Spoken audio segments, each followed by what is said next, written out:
মনোযোগ আকর্ষণের নোটিশ পড়ার জন্য আহ্বান জানাচ্ছি। বিসমিল্লাহির রহমানির রহিম। থ্যাংক ইউ মাননীয় স্পিকার। মাননীয় স্পিকার, আপনি একজন মুক্তিযোদ্ধা, আর এখানে মুক্তিযুদ্ধের বিষয়ে স্বাধীনতার ঘোষক শহীদ প্রেসিডেন্ট জিয়াউর রহমানের স্বাধীনতার ঘোষণার পর থেকে এই দেশের মুক্তিযুদ্ধ একটা গর্বের বিষয়। মাননীয় স্পিকার, আমার এলাকা দক্ষিণ সুরমা, ফেঞ্চুগঞ্জ, বালাগঞ্জ এবং প্রবাসেও মুক্তিযোদ্ধারা এই স্বাধীনতা সংগ্রামে অর্থ দিয়ে এবং জাতিসংঘ, ইউকে এবং ইউরোপের সমর্থন আদায় করেছিল। এবং সেই দিন এইখানে ডক্টর মুশাররফ স্যার আছেন, ডক্টর মঈন খান আছেন, ওনারাও মুক্তিযুদ্ধের সংগঠক ছিলেন।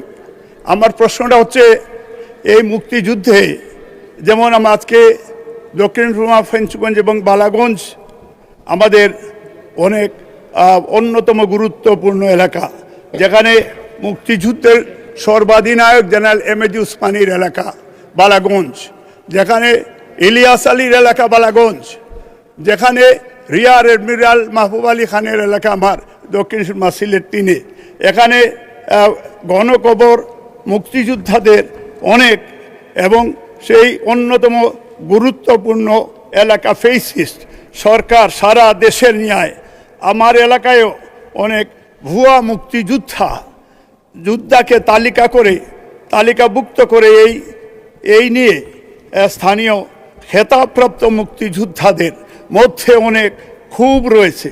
মিথ্যা তথ্য দিয়ে তালিকাভুক্ত হয়ে অনেক ভুয়া মুক্তিযোদ্ধা সেজে বিগত সময়ে অর্থনৈতিকভাবে সরকারের প্রদত্ত সুযোগ সুবিধা বুক করেছে এবং এখনও বুক করছে।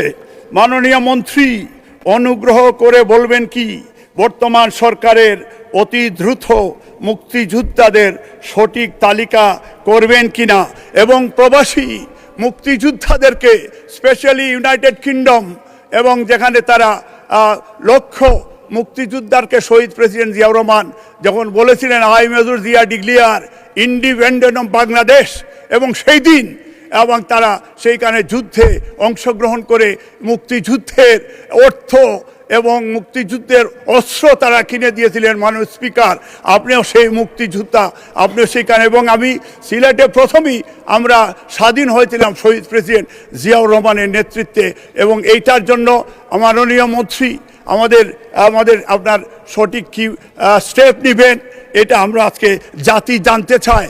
আমার এলাকাও এটা জানতে চায়। মুখভঙ্গি মুক্তিযোদ্ধারা এখনও তার ফ্যামিলি অত্যন্ত ডিপ্রাইভ, লাস্ট 15 ইয়ার্স মুক্তিযোদ্ধারা সঠিক মুক্তিযোদ্ধাদের মূল্যায়ন হয়নি, এবং সত্যিকার অর্থে এটা ভুয়া মুক্তিযোদ্ধা সকল বাকশালী ফেসিস্টরা দেশকে বিভিন্নভাবে। ধন্যবাদ মাননীয় সদস্য, দয়া করে বসুন। ধন্যবাদ মাননীয় সদস্যবৃন্দ, আপনারা যে নোটিশ দেন সেটি গৃহীত হওয়ার পর শুধু নোটিশটি পড়বেন, বাড়তি কথাবার্তা পরে যখন সম্পূরক প্রশ্নের সুযোগ পাবেন তখন কিছু বলতে পারেন, বাট প্রথমে নোটিশটা পাওয়ার প্রয়োজন। এটাই হলো সংসদের রীতিনীতি। এখন আমি মাননীয় মুক্তিযুদ্ধ বিষয়ক মন্ত্রী জনাব আহমদ আজম খানকে এই বিষয়ে একটি সংক্ষিপ্ত বিবৃতি দেওয়ার জন্য আহ্বান জানাচ্ছি। বিসমিল্লাহির রহমানির রহিম। মাননীয় স্পিকার, আপনাকে ধন্যবাদ। আপনার মাধ্যমে মাননীয় সংসদ সদস্যকে ধন্যবাদ। মাননীয় স্পিকার, ভুয়া মুক্তিযোদ্ধা বলতে আসলে কিছু নেই, এটা হবে অমুক্তিযোদ্ধা। বীর মুক্তিযোদ্ধাগণ দেশের শ্রেষ্ঠ সন্তান, তারা জীবনের ঝুঁকি নিয়ে দেশকে স্বাধীন করবার জন্যে মুক্তিযুদ্ধে অংশগ্রহণ করেছিলেন। কিন্তু কিছু সুযোগ সন্ধানী ব্যক্তি রাষ্ট্রের কিছু অসাধু ব্যক্তির সহায়তায় মুক্তিযোদ্ধা না হয়েও নিজেদেরকে মুক্তিযোদ্ধার তালিকায় অন্তর্ভুক্ত করে রাষ্ট্রের সুযোগ সুবিধা গ্রহণ করছে। বিশেষ করে গত ফ্যাসিস্ট আমলে এই ঘটনাটি ব্যাপকভাবে ঘটেছে। এ সকল মুক্তিযোদ্ধাকে যাচাই বাছাইয়ের মাধ্যমে অমুক্তিযোদ্ধাকে যাচাই বাছাইয়ের মাধ্যমে মুক্তিযোদ্ধার তালিকা হতে বাদ দেওয়ার বিষয়ে মন্ত্রণালয় কাজ করছে। মাননীয় স্পিকার, আপনার মাধ্যমে মহান সংসদকে জানাতে চাই, অভিযোগ প্রাপ্তি সাপেক্ষে তদন্ত শুনানি করা জাতীয় মুক্তিযোদ্ধা কাউন্সিলের একটি নিয়মিত কাজ এবং এটি একটি চলমান প্রক্রিয়া। জাতীয় মুক্তিযোদ্ধা কাউন্সিল ও মুক্তিযোদ্ধা বিষয়ক মন্ত্রণালয়ের অমুক্তিযোদ্ধা হিসেবে কোনো অভিযোগ পাওয়া গেলে জাতীয় মুক্তিযোদ্ধা কাউন্সিলের সদস্যদের সমন্বয়ে গঠিত উপকমিটি কর্তৃক তদন্ত শুনানির মাধ্যমে যাচাই বাছাই করে অমুক্তিযোদ্ধা প্রমাণিত হলে গেজেটে বাতিলের সুপারিশ করা হয়। ইতিমধ্যে আগস্ট 2024 থেকে মার্চ 2026 পর্যন্ত সারা দেশে 481 জনের গেজেট বাতিল করা হয়েছে। মাননীয় স্পিকার, মাননীয় সংসদ সদস্যের এলাকা সিলেট 3 সহ সারা দেশের যে কোনো মুক্তিযোদ্ধার বিরুদ্ধে অমুক্তিযোদ্ধা হিসেবে অভিযোগ পাওয়া গেলে জাতীয় মুক্তিযোদ্ধা কাউন্সিলের সদস্যদের সমন্বয়ে গঠিত উপকমিটি কর্তৃক তদন্ত শুনানির মাধ্যমে যাচাই বাছাই করে অমুক্তিযোদ্ধা হিসাবে প্রমাণিত হলে জাতীয় মুক্তিযোদ্ধা কাউন্সিলের সুপারিশক্রমে মুক্তিযোদ্ধার তালিকা হতে বাদ দেয়া হবে। মাননীয় স্পিকার, মাননীয় সংসদ সদস্য যারা প্রবাসে রয়েছেন তাদের বিষয়ে বলেছেন, এদের প্রবাসে যারা অদ্যাবধি ডিজিটাল সনদ ও স্মার্ট আইডি পাননি তাদের আবেদন প্রাপ্তি সাপেক্ষে ডিজিটাল সনদ ও জীবিতদের স্মার্ট কার্ড আইডি প্রদান করা হবে। মাননীয় স্পিকার, আপনাকে ধন্যবাদ। ধন্যবাদ মাননীয় মন্ত্রী। আমি মাননীয় সদস্য জনাব মোহাম্মদ আব্দুল মালিককে এই বিষয়ে একটি প্রশ্ন করার জন্য আহ্বান জানাচ্ছি। ধন্যবাদ মাননীয় স্পিকার।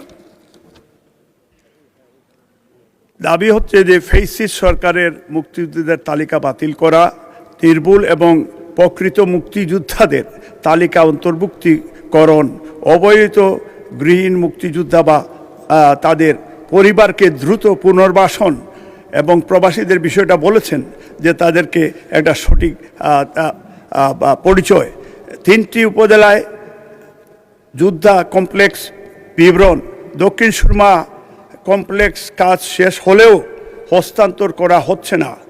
ফেঞ্চুগঞ্জ নতুন একটি মুক্তিযোদ্ধা কমপ্লেক্স নির্মাণের দাবি।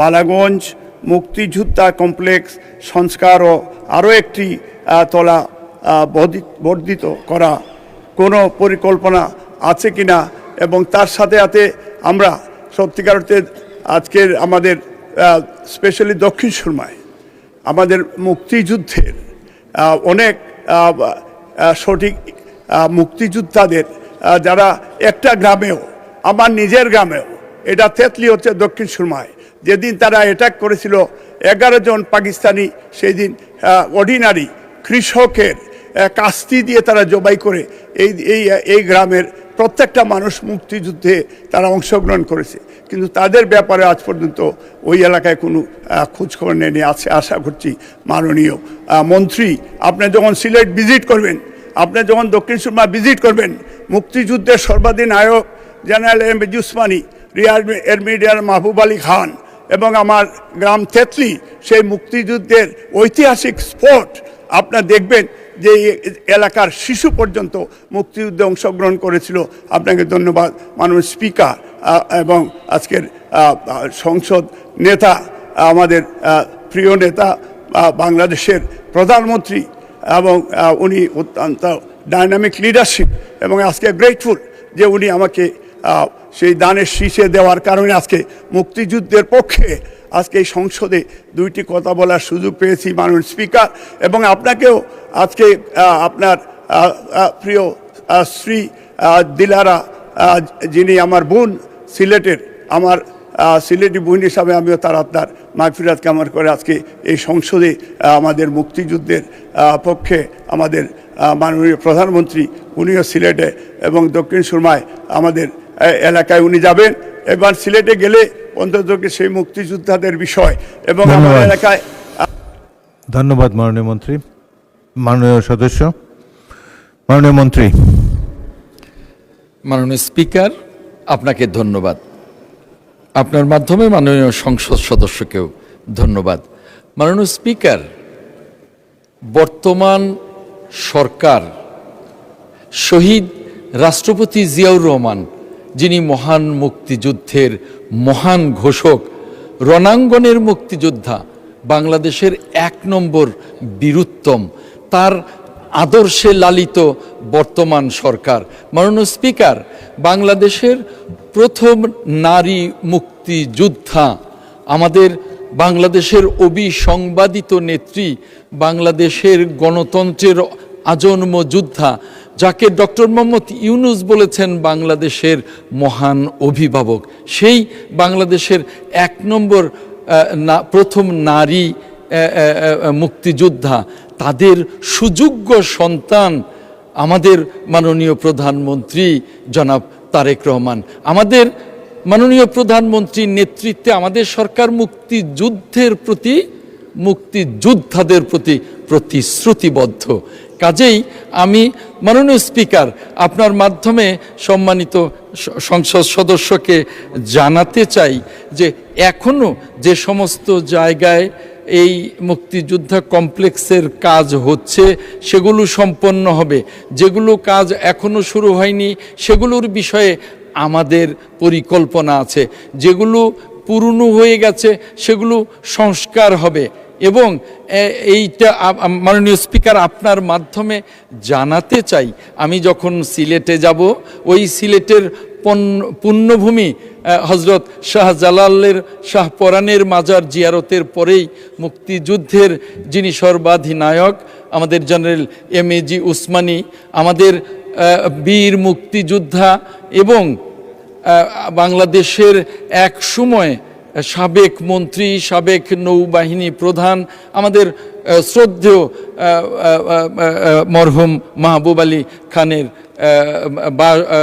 এলাকা এবং তাদের মাজার জিয়ারত করব এবং সেখানেও মুক্তিযুদ্ধের জন্য বা মুক্তিযোদ্ধাদের স্মৃতি সংরক্ষণে কি করা যায় সেটা নিশ্চয়ই ব্যবস্থা গ্রহণ করব। আমি আপনার মাধ্যমে মাননীয় স্পিকার আমাদের মাননীয় সংসদ সদস্যকে জানাতে চাই, মাননীয় সংসদ সদস্য এ বিষয়ে যদি আরও কোনো তথ্য আমাকে দেবার থাকে আমাকে দিলে আমি সে বিষয়ে ব্যবস্থা গ্রহণ করব। মাননীয় স্পিকার, আপনাকে ধন্যবাদ। এখন আমি পিরোজপুর 1 আসন থেকে নির্বাচিত মাননীয় সদস্য জনাব মাসুদ সাঈদীকে তার জরুরি জনগুরুত্ব সম্পন্ন বিষয়ে মনোযোগ আকর্ষণের নোটিশটি পড়ার জন্য আহ্বান জানাচ্ছি। ধন্যবাদ মাননীয় স্পিকার। মাননীয় স্পিকার, আমি তো মাননীয় মন্ত্রীকে উপস্থিত দেখতে পাচ্ছি না, তো আমার বিষয়টি উপস্থাপিত হওয়ার পর উত্তর। আচ্ছা, ধন্যবাদ মাননীয় স্পিকার। আমার বিষয়টি ছিল পিরোজপুর 1-এর সদর নাজিরপুর জিয়ানগর উপজেলায় সুপেয় পানির সংকট নিরসন ও লবণাক্ততা দূরীকরণ জনস্বার্থে পর্যাপ্ত ওয়াটার ট্রিটমেন্ট প্ল্যান্ট ও গভীর নলকূপ স্থাপন প্রসঙ্গে। মাননীয় স্পিকার, ভৌগোলিক অবস্থার কারণে পিরোজপুরের পানিতে লবণাক্তর পরিমাণ অনেক বেশি, যে কারণে এখানকার মানুষগুলি নানা রকম রোগবালাইতে আক্রান্ত হচ্ছে। জলবায়ু পরিবর্তনের কারণে লোনা পানির লোকালয়ে ঢুকে সুপেয় পানির উৎসগুলি নষ্ট হয়ে যাচ্ছে। নিরাপদ পানির অভাবে উপকূলীয় অঞ্চলের মানুষ বিভিন্ন রোগ সহ নানাবিধ জটিলতায় ভুগছে। মাননীয় স্পিকার, একই সাথে আমাদের 3টি উপজেলার পাশাপাশি আমার একটি পৌরসভা আছে মাননীয় স্পিকার। এটি 1885 সালে প্রতিষ্ঠিত হয়েছিল, যেটি বাংলাদেশের অন্যতম প্রাচীন একটি পৌরসভা এবং ক শ্রেণীভুক্ত পৌরসভা। এই পৌরসভার জনসংখ্যার পরিমাণ মাননীয় স্পিকার প্রায় 1,20,000। কিন্তু দুর্ভাগ্যজনক হলো সত্য যে আমাদের এখানে একটি মাত্র ওয়াটার ট্রিটমেন্ট প্ল্যান্ট থাকার কারণে প্রতিদিন এখানে প্রায় 20 ঘন্টা 6টি মোটর পাম্পের মাধ্যমে মাত্র 40% এলাকা পানি সরবরাহ দেওয়া সম্ভব হয়। মাননীয় স্পিকার, এখানে প্রতিদিন 3 লক্ষ পানির উৎপাদন আছে, অথচ চাহিদা আছে 9 লক্ষ লিটারের। পিরোজপুর পৌরসভায় পানি গ্রাহক আছে 8,000 মাননীয় স্পিকার, কিন্তু গ্রাহকদের কাছে পানি পৌঁছানো যাচ্ছে মাত্র 3,000 মানুষের কাছে। এখানে প্রতিদিন একবার করে পানি সরবরাহ দেওয়ার কথা মাননীয় স্পিকার, কিন্তু গত 1-2 সপ্তাহ ধরে এখানে 2 দিন 3 দিন পরও পানি পৌঁছানো সম্ভব হচ্ছে না। মাননীয় স্পিকার, আপনার মাধ্যমে আমি এটি হল আমার উত্থাপনের বিষয়। মাননীয় স্পিকার, ধন্যবাদ মাননীয় সদস্য। স্থানীয় সরকার, পল্লী উন্নয়ন ও সমবায় প্রতিমন্ত্রী মীর শাহ আলম আপনি আপনার বিবৃতি দিতে পারেন। বিসমিল্লাহির রহমানির রহিম। মাননীয় স্পিকার, আপনার মাধ্যমে সবাইকে সালাম, আসসালামু আলাইকুম রহমতুল্লাহ। এই সংসদে প্রথম আমি দাঁড়িয়ে আছি কথা বলার জন্য। এই কারণে আমার নির্বাচনী এলাকা বগুড়া ২ মহাস্থানগড় খ্যাত শিখগঞ্জ উপজেলার সকল ভোটার এবং জনসাধারণের প্রতি এবং মাননীয় প্রধানমন্ত্রীর প্রতি কৃতজ্ঞতা জানিয়ে ১২৭ পিরোজপুর ১ মাননীয় সংসদ সদস্য জনাব মাসুদ সাইদির প্রশ্নের উত্তর মাননীয় মন্ত্রী জনাব মির্জা ফখরুল ইসলাম আলমগীরের পক্ষে আমি মহান জাতীয় সংসদে উপস্থাপন করছি। স্থানীয় সরকার বিভাগের আওতাধীন জনস্বাস্থ্য প্রকৌশল অধিদপ্তর কর্তৃক পিরোজপুর ১ এর সদর নাজিরপুর জিয়ানগর উপজেলায় সুপেয় পানির সংকট নিরসন ও লবণাক্ত দূরীকরণে জনস্বার্থে পানির উৎস স্থাপন করা হচ্ছে।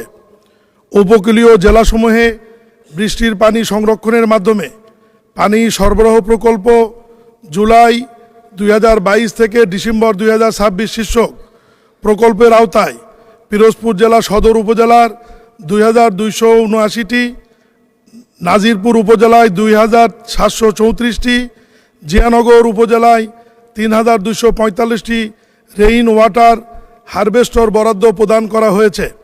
তন্মধ্যে সদর উপজেলায় ১,৮৪৬টি, নাজিরপুর উপজেলায় ২,২৯৭টি, জিয়ানগর উপজেলায় ২,৮৮৮টি রেইন ওয়াটার হারভেস্টর স্থাপনের কাজ সম্পূর্ণ হয়েছে। সমগ্র দেশে নিরাপদ পানি সরবরাহ প্রকল্প জানুয়ারি ২০২০ জুন ২০২৬ শিক্ষক প্রকল্পের আওতায় বিগত ৬ অর্থ বছরে পিরোজপুর জেলা সদরের উপজেলার ৭১০টি গভীর নলকূপ, ২৮৪টি রেইন ওয়াটার হারভেস্টর, 18টি কমিউনিটি ভিত্তিক পানি সরবরাহ ইউনিট, নাজিরপুর উপজেলায় ১,০৪৬টি গভীর নলকূপ, ২৩২টি রেইন ওয়াটার হারভেস্টর, 18টি কমিউনিটি ভিত্তিক পানি সরবরাহ ইউনিট, জিয়ানগর উপজেলায় ১৩৫টি গভীর নলকূপ, ৫৭৫টি রেইন ওয়াটার হারভেস্টর, 6টি কমিউনিটি ভিত্তিক পানি সরবরাহ ইউনিট বরাদ্দ প্রদান করা হয়েছে। স্থাপিত নলকূপের পানিতে মাত্রা অতিরিক্ত আয়রন ও লবণ পাওয়া গেলে সেক্ষেত্রে ওয়াটার ট্রিটমেন্ট প্ল্যান্ট স্থাপনের ব্যবস্থা গ্রহণ করা হয়। বর্ণিত প্রকল্পটির RDPP ২০২৮ সাল পর্যন্ত সংশোধনের কাজ প্রক্রিয়াধীন। মাননীয় স্পিকার, প্রকল্পটির RDPP অনুমোদন হলে প্রকল্পের আওতায় উপরোক্ত 3টি উপজেলায় প্রতিটি ইউনিয়নে গড়ে 10টি নলকূপ বরাদ্দ প্রদান করা সম্ভব হবে। মাননীয় স্পিকার, মানব সম্পদ উন্নয়নে গ্রামীণ পানি সরবরাহ, স্যানিটেশন এবং স্বাস্থ্যবিধি প্রকল্প প্রস্তাবিত জানুয়ারি ২০২১ ডিসেম্বর ২০২৬ শীর্ষক প্রকল্পের আওতায় পিরোজপুর জেলার জিয়ানগর উপজেলায় 10টি পাইপলাইনের মাধ্যমে রিজার্ভ অসমোসিস ফিল্টার সহ পানি সরবরাহের কমিউনিটি ভিত্তিক ছোট স্কিম স্থাপনের কাজ চলমান রয়েছে। ধন্যবাদ মাননীয় স্পিকার।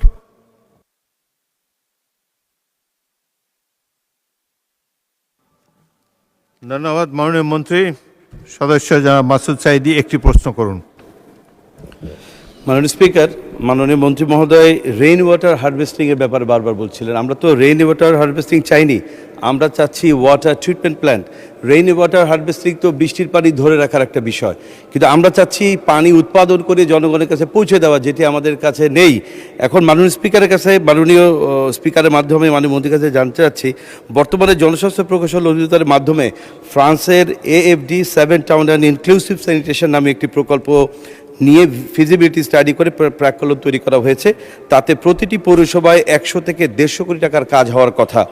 বিগত দিনে ফ্যাসিস্ট হাসিনা শুধুমাত্র রাজনৈতিক কারণে পিরোজপুরে কোনো উন্নয়নমূলক কাজ করেনি।